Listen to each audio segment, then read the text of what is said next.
पाक आपको बताते चलें कि 5वीं इमदादी खेप रवाना। इमदादी सामान खुसूसी परवाज के जरिए नूर खान एयरबेस भेजा जाएगा। सामान में गर्म खेमे, तिरपाल और कंबल शामिल हैं। इस मुतालिक मजीद क्या तफसीलात हैं, नुमाइंदा खुसूसी सलमान अवान से एक बात से जान लेते हैं। सलमान, बताइएगा कि खुसूसी परवाज कब अल अरीश रवाना होगी?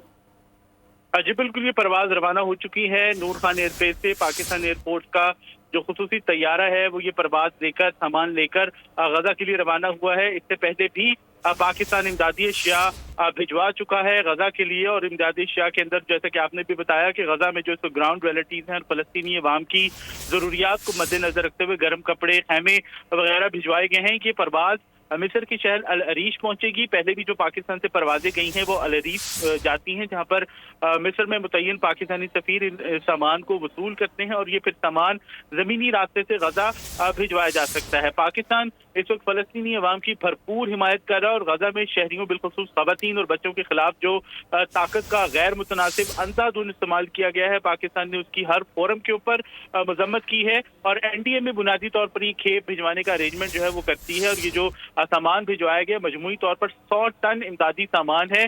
100 टन इमदादी सामान भिजवाया गया है। सलमान अवान, आपका बहुत शुक्रिया।